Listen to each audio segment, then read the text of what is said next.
Well, hi again, everybody, and welcome to another episode of Inside Furman Athletics. I am Dan Scott, voice of the Paladins. It is great to be with you. Hope that everything is going well in your world as well as it's going for this guy. I think most of you know our guest this week, Garrett Hien, just wrapped up his Furman basketball career here by, well, helping the team to I don't think there's any question, the single biggest victory in the history of the school in the NCAA tournament a couple of years ago. Joined the exclusive 100-plus win club as a member of the Paladins, and we settled on, 108? 108, I yep. think, when it was all said and done. And one of, I think, just 6 players in school history to join the 1,000-point, 500 rebound, and 250 assist club. And now is just an average person because not necessarily, but his collegiate career has come to an end. How you doing, buddy? I'm doing good. You know, it's definitely interesting now because the team's getting back into it. They're having team meetings and they're still texting their old group chat. But like obviously me, Reese, PJ, and Nick aren't going to the meeting, so we're still getting the inside scoop, but maybe not necessarily there in person. So any dirt you want to share with us? No, everything's good so far for them. I'm excited. That's great. Yeah, that's got to be a bit of an odd feeling, and of course every player goes through it. But they're all gearing back up and doing whatever they do now, individual workouts and what team stuff they're allowed to do, when they're allowed to do it, and summer school will be coming in, and all of those things. You can sleep in if you want to. You could, as you were telling me earlier, you don't have scheduled practices and workouts, so you can hang out a little bit more with friends and current and former teammates. It's been well, you tell me, what kind of transition has it been?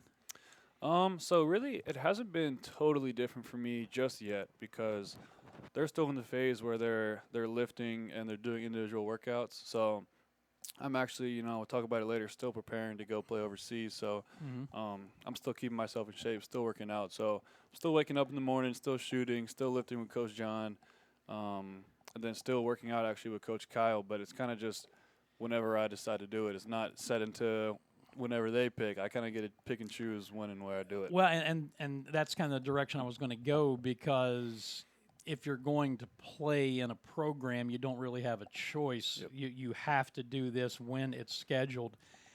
But now the motivation is all on you. Yeah, right? I'm really my own coach at this point, honestly. Does that scare you at all? It definitely does, but I think I've got good enough self-discipline to still work out multiple times a day just to continue to stay in shape, because you truly, with overseas, you never really know when your number is going to be called, and you don't really fully understand the process yet, but obviously all that stuff kind of goes down in the summer, so just staying in shape, staying prepared, and keeping myself disciplined. Well, let's talk about that, and then we'll circle back to some of the other stuff, because you have signed with Flex Basketball, which is an agency, Yes. to help you further your career with the intent of going and playing overseas. How did you land on the folks at Flex? So throughout the season, I had multiple different agencies that would like DM me through Instagram or text me, somehow got my number.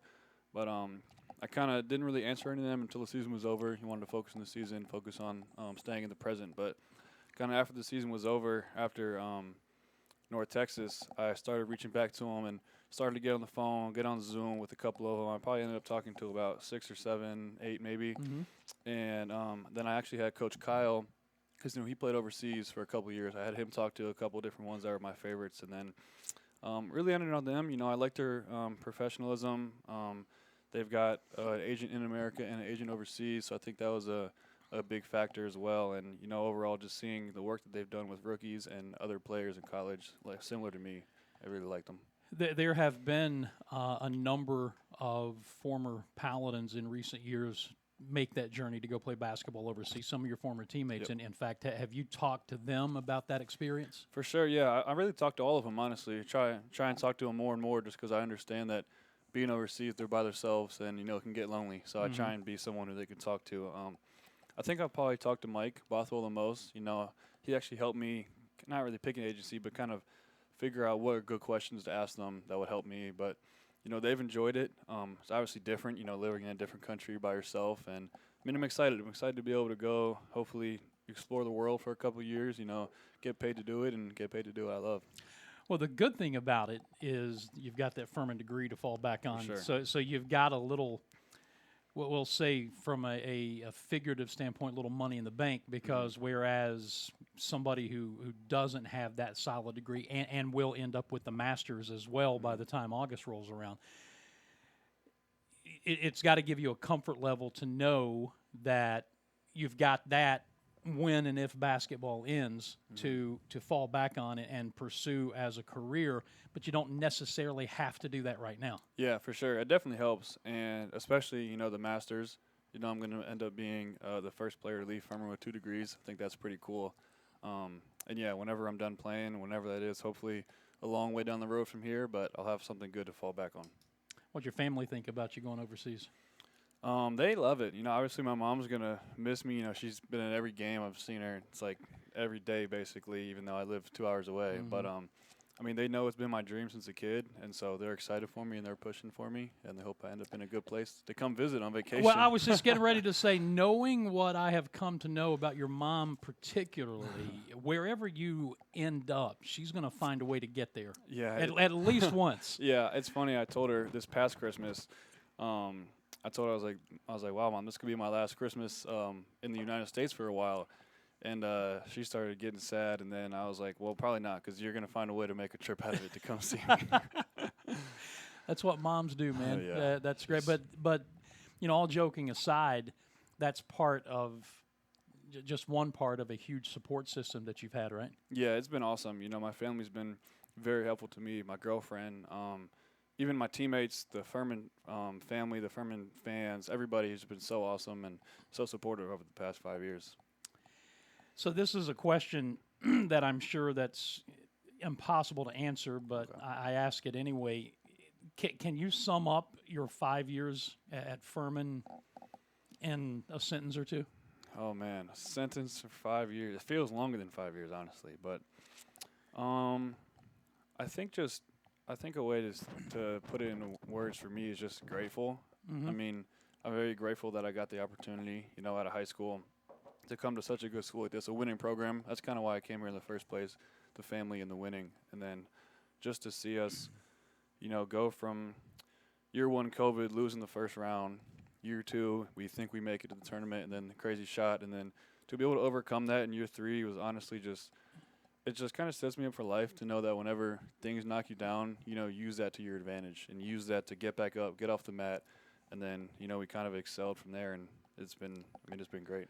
And then we know that the locker room wasn't exactly what everybody would have liked in year 4. And then this past season, from a chemistry standpoint, it just seemed, and talking with everybody from Bob to the new guys who came in, it just seemed to gel almost from day one. In fact, I asked you after the Citadel game, I think it was the final regular season game, you've been here 5 years.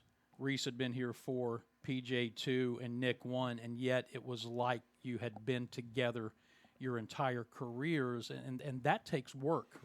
It does. That's something we really focused on in the off season. I was grateful for that Coach Richie put me on every official visit. I was a host for him, so I was able to see the guys that were coming in here, kind of tell them which ones didn't fit and which ones did. But then I really give all the credit to the new guys like Nick, Tom House, Chuck. They kind of came in with such a lightheartedness and a gratefulness to be here. Mm-hmm. I think that's what really kind of set the standard for the year, and I think everybody kind of drew to them in a sense to where every day they came in with a smile on their face, and that really uplifted everybody else. It's just intriguing to see growth. Mm-hmm. And in your case, we got to see growth over the course of 5 seasons. PJ, we got to see growth in 2 years of what he did here at Furman, and he was a good player 2 years ago, but this past season, my goodness, just big shot after big shot, and finding ways to get it done. Tom House, we talked with him about this late in the season. There was a game early in the conference season where Bob benched him, didn't play him, wanted to get a message across, message received, and look how he grew in the second half of the season. And then Nick comes in, and it's like he had been here forever. Just, not too high, not too low. And again, another guy with just big shot after big shot.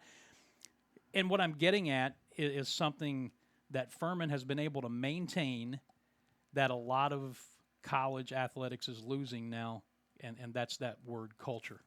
For sure. And it's different, I think, with Furman because obviously we've taken as basketball or college basketball progresses, you have to go in the portal and you have to use that to your advantage. But Coach Ritchie's done a great job of not just picking guys who might have the best stats, who might be the most athletic, who might do this, who might do that the best, but picking guys who truly gel with the culture. Like if you come on a visit and we can kind of tell that it's off, like he won't pick you because he knows that even if you're X amount good, like if you don't gel with your teammates, you understand it's not going to work well. Right. So I think that's why those guys, obviously it took them a little while to get used. It's the first time playing together. We're 10 games in, but then once you get to 20, 25, 30 games in, you start to know how you play and gel better. When did you get the sense that it was going to work?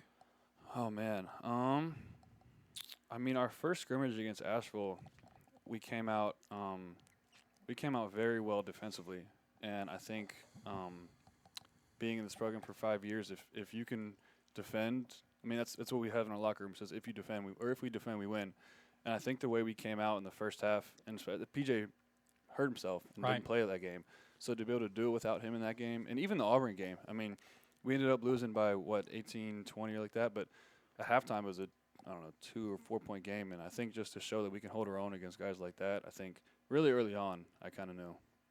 Well, and obviously it ended up being a magical season that came that close again. The championship game with Wofford obviously didn't go our way, but I have heard from so many people, not just in this region, but I've seen people nationally talking about it being one of the most high-level basketball games that they had either seen in a long time or maybe ever seen. This, you didn't get the win, but did you get a sense as that game was going on that the game itself was something special? Man, even when I came out in warm-ups, I knew it was going to be. The fans, literally one side was black and one side was purple. That was more people that were there from the championship that we won. But, yeah, obviously we didn't get the win like we wanted to.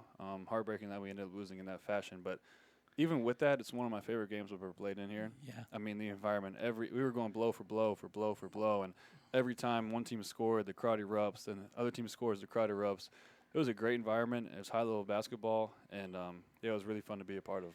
The game before, obviously, the semifinals, having been beaten by Chattanooga twice in the regular season, you've got to find a way to overcome that, and obviously you do in overtime to get that victory. What was the mindset going into that game, and how did you not waver down the stretch when they kept putting on the pressure? I think we went into that game with a lot of confidence and a lot of belief. I think we had won 4 in a row at that point. And had just beaten Samford for the third time. Yes. Yeah. And I think everybody was we were playing our best ball at that point, to be honest. Tom House had a crazy game in the quarterfinals.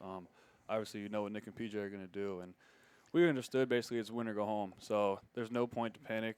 If you panic, you're going to go home. So really just went in there with the most belief that we could. And I think that kind of whittles to victory, especially in overtime. We kept telling ourselves we got a 4-minute game. We do this every day in practice. So, if we want to go to the championship, we got to win this game. So it's what it ended up coming down to. Well, and down the stretch, starting with the Citadel game, because you made it a little interesting as to whether you were going to get the 1,000 points or not in the couple of previous games, at least get it in the regular season. But starting in that Citadel game and all the way through, this Garrett Hien guy had some big moments as well. Yeah, I think really I knew my career was coming to an end, so I really didn't want to leave anything on the table. So I've told you this before, when you told me at Sanford just kind of play loose. I think that's when I played best, and that stuck with me. So I went out there, no expectations to make any shot, and it's crazy when you do that, they start going in. Yeah, I think in that conversation we had. Although I weep for the current generation, he told me he had never seen the movie Bull Durham, but there's that part in Bull Durham where Crash Davis tells Nuclear Loose, "Don't think, you can only hurt the ball club," and the idea is, hey, just go out there and do what God has given you the talent to do, and let the chips fall where they may. And it was just fun to watch because there were some moments in the early portion of the conference schedule where this team faced some adversity, and in a lot of ways, it kind of reminded you a little bit of the NCAA tournament team. Mm-hmm. There was a little adversity, but boy, when it came time to be playing your best basketball, you were. Yeah, I mean, I think, non-conference, 12-1, only loss was to number 1 overall Kansas. Going into conference play, we might have been a little in over our heads, thinking we might go 18-0, undefeated, but Found that out quick, didn't you? yeah, exactly. I think, but it was good for us. We lost to Greensboro. We got smacked by Greensboro. I got smacked by Wofford, and that kind of was a reality check for us. Mm-hmm. We still continued for the next couple of weeks we got to get over that hump. And then we started winning one, losing one, winning one, losing one. And then towards the end, we started stringing some together, and I think that's really what started building our confidence and building our beliefs. We've talked about this, and Bob's mentioned it, and Tom and I have talked about it on the broadcasts. And I know it's just something that, going back over a year ago, the plan was set, so it didn't catch anybody's surprise. But how much of a, I don't even know if burden is the right word, but you had to get on a bus for every single game. You couldn't just walk from campus over to Timmons for shoot around and go into your luxurious locker room and hang out there until game time. And you had to get on a bus even for your home games downtown or the couple we played in other places. Was that a factor in the season at all? I don't think it ended up being one. I think also we kind of got used to it where for practice we're walking to alley, we're walking to pack every day instead of just walking down to the locker room. So I think that little piece, it's still a 5-minute walk, whatever, but I think I kind of helped us get used to it. Like, we're at a home away from home. But then when you truly think about it, we're getting on a bus and we're going to a venue that holds, 10,000 people. Obviously, it's crazy because sometimes it felt like there were less people there, but then you look at how many people are there, and it's 3,000, which is more than can fit in Timmons. Right. So it ended up to where there were actually more fans that were allowed to be there. So once we kind of realized that and noticed the atmosphere that we got in the games, we kind of started using it towards our advantage. And this is the way of the world, especially when you are raising money to upgrade an arena. You'll never get a chance to play a game in the new Timmons, but you're part of the legacy that allowed new Timmons to come along with what this team did during your 5-year career here. What does that mean to you, knowing that there's going to be a brand new state-of-the-art facility that nobody in this conference and a lot of other mid-majors aren't going to be able to touch? What does that mean to you?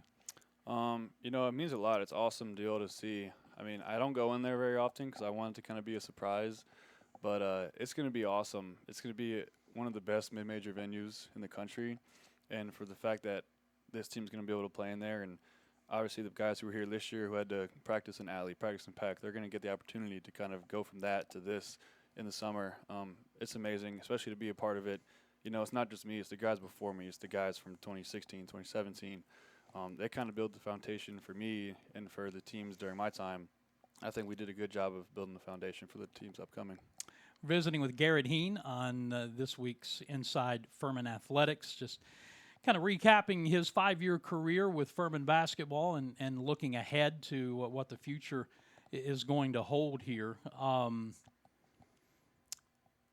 The biggest moment of your career, I think I asked you this before, one would assume that it would be the win over Virginia, but you actually said it was the game before the SoCon championship, right? Mm-hmm. Yeah, I mean, obviously the March Madness game is crazy. I mean, whoever would have thought that would happen? When you're a kid, you dream about it, but you never expect it.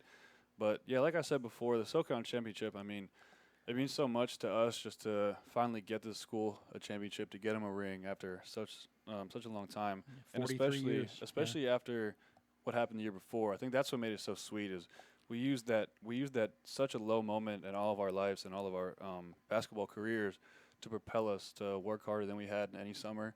And I think to see it come to fruition and to actually happen in front of our eyes, and to see the confetti fall, to see the fans from the court, was just so amazing and unbeatable.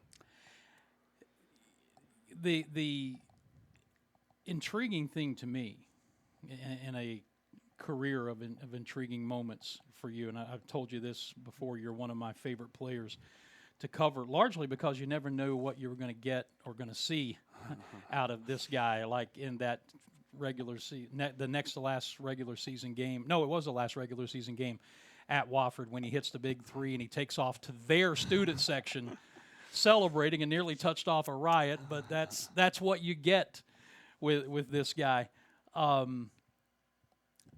You are always going to be remembered as a guy who, though he struggled from the free throw line for his entire career, hit what I think are the two most important free throws in school history. That was a big moment. Yeah. Sure. I mean, that was awesome, especially to be in the game at that moment, to put ourselves in a position to be able to, obviously JP hit that final shot. Yeah, but what are you thinking when you step up to the line there? You're down I think four yeah. at the time with 12 seconds to go, and you're stepping up to the line to shoot two. In that environment, it has been nuts. The entire building has basically turned into a Furman fan base, which is what happens in March Madness. What's going through your mind there? Honestly, I don't remember because I don't know if there was much, and I think that honestly probably helped me in the long run. But probably just to make one at least to give ourselves a shot to tie it and to go to overtime. But yeah, like my brothers asked me this, a lot of people have asked me that, but I really honestly don't remember. I think the fact that my mind just kind of went blank is what helped me, and ended up making them both. I mean, when you step up to shoot free throws, whether it's a conference game or whatever, there's always distractions. And the bigger the game, the louder, and the people are waving signs and doing all these different things.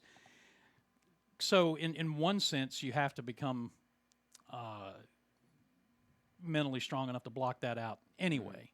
But in that moment, do you remember anything that was going on behind the basket or anything like that? Not at all. I'm pretty sure for me it was completely quiet in my head. Like it was all just one tone, and I didn't really even I really didn't even know that there was 20,000 people in there at that point. I get the idea that it's not very often quiet in your head.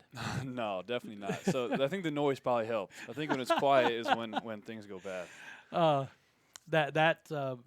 But again, I think that's the seminal moment that most people are going to remember of your career here is that win. But when you're in the trenches with your teammates every day for 5 years, there are a lot of moments I would imagine you'd take away, and some that people probably never saw. Oh yeah, even more so than games, the biggest thing I'm gonna miss is just, obviously I'll be here in the summer until I graduate, but after that, it's like you have 15 built-in best friends to see every day, and to be able to not see them every day, and to not hang out with them in the apartments, to go get something to eat, just to joke on them, like to mess with them. Mm-hmm. Like it's just going to be completely different. And those are honestly my favorite moments more so than the wins and the losses. Well, I can tell you this, as someone who's been blessed to interview a lot of professional athletes, high caliber, high quality, famous professional athletes whose careers are over. That's the thing that they say they miss the most. Yep. Is in effect the locker room or the clubhouse in baseball. And what they mean by that is the relationships. Yeah, wins, losses, games, there are those moments, but they miss the closeness because you spend more time with those people than you do your own family. Yeah, that was one of the biggest reasons why I chose Furman in the first place.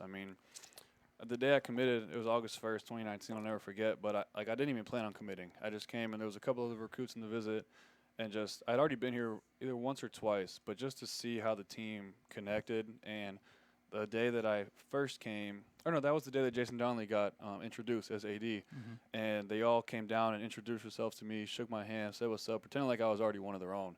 And so that's something that I've tried to keep that culture as I've been here for 5 years, and even make the young guys feel just as important as everybody. As we come down the stretch, you kind of laid out, you're working on your master's, and when you get that finished, it will be in what? The graduation is August 16th. No, but the master's degree. It is a Master's of Science in Innovation and Leadership. Which allows you to do what?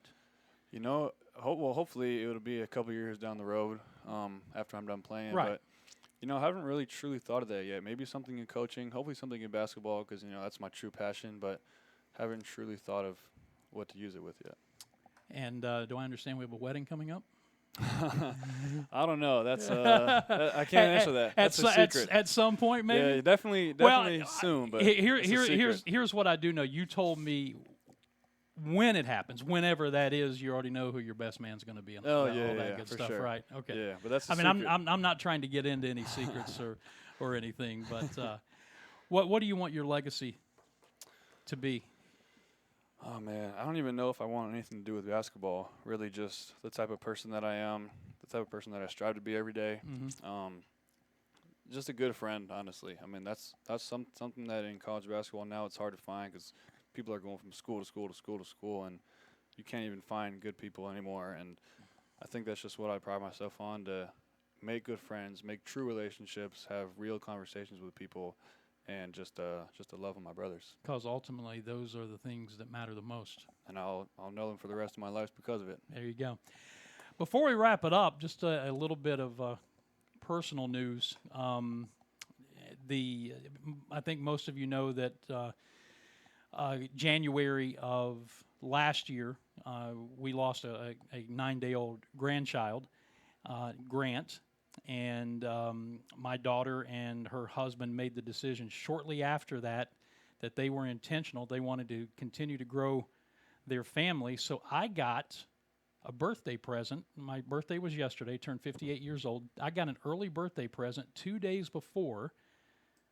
Eden Grace Larrabee has come into the world. Nice. 7 pounds, 7 ounces, 20.5 inches long. She is healthy. She is running the house already. There's not a whole lot of sleep going on over there. But I just wanted to share that because there were so many of you who reached out to me after Grant's passing in January of 24 and told us, obviously we were praying for us and praying for my daughter and her husband and Cooper and all of that. So I wanted to make sure I shared that happy news with you because they made the intentional decision. Now, by the end, she was miserable because she ended up being pregnant for, I think, 18 out of 25 months. So she was about done. But the baby is healthy. Mama is healthy. Cooper is a big brother, and Mama or Daddy, neither one are getting a whole lot of sleep now, and that's the way it goes. But I did want to share that because of how many of you had been so intentional about reaching out to me when that happened back in January of 24. So little Eden Grace is in the world now, and she is already the queen of the family. I can promise you that. All right, Garrett, so for you, as we wrap it up, it's just a matter of continuing to work out. When do you anticipate making a decision about where you're going to go? What's the timing of all that? So seasons overseas are still going on right now. They're wrapping up here shortly. So my agent has kind of told me that they'll start hearing from teams more so in May and June, and then probably won't go anywhere until August. So okay, I'll be here for a while. So you're going to just continue to work out and hang out and yep, they can't get rid of me yet. Be a nuisance to everybody on campus, right? They can't get rid of me yet. All right, man. It is great to see you. Thank you, especially on something of short notice, for coming up and hanging out with us today and getting to celebrate your career. And I think the main reason I wanted to do this is because in the upside-down world of college athletics right now, you've got a program that I think 7 of its top 8 returners, the eligible returners, are coming back next year. That speaks to culture. This is a guy who was here for 5 years and helped build that culture that Bob Ritchie is carrying on into the future when New Timmons opens this coming fall. So thank you for coming up and spending some time with us. And appreciate it. Good luck moving forward, and tell Mom to start searching those plane flights. Get those yes, she's looking at every possible destination overseas and trying to figure that out. We'll be back with you again next week with another edition of Inside Furman Athletics. Until then, for Garrett, I'm Dan Scott. God bless you, and so long, everybody.